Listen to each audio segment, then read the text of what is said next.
15 August 1947 रोजी आपला भारत देश स्वतंत्र झाला। आज 15 ऑगस्ट 2024 78वा स्वातंत्र्य दिन आपण साजरा करत आहोत। त्यानिमित्त Republican party of India Sangli जिल्हा व युवा आघाडी कालकथित विवेकरावजी कांबळे चॅरिटेबल ट्रस्ट यांच्या वतीने बाबासाहेब आंबेडकर पुतळा येथे मिरजेतील सर्व रिपब्लिकन पार्टी ऑफ इंडियाचे पदाधिकारी कार्यकर्ते व आमच्या मातोश्री आम्ही सर्वजण मिळून आज येथे 100 किलो जिलेबी वाटप केले आहे। याचा सर्व मिरजेतील लहान मुले मुली सर्वजण याचा लाभ घेत आहेत। जय भीम, जय भारत।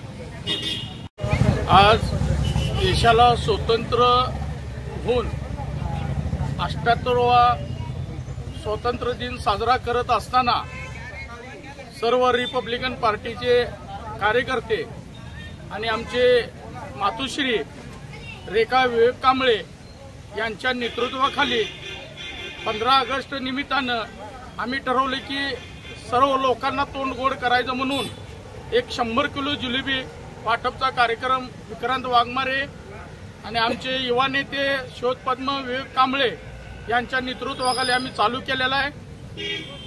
रिपब्लिकन पार्टी ऑफ इंडियाच्या वतीनं करत असताना लोकनेते दलिताचे कैवारी कालकथित विवेकरावजी कांबळे साहेब चॅरिटेबल संस्था या संस्थेच्या माध्यमातून आम्ही हे उपक्रम राबवत आहे आणि येणाऱ्या काही दिवसांमध्ये इथून पुढे हेच कार्यक्रम आम्ही विवेक कांबळे चॅरिटेबल संस्था यांच्या माध्यमातून चालू करण्यात येणार आहे।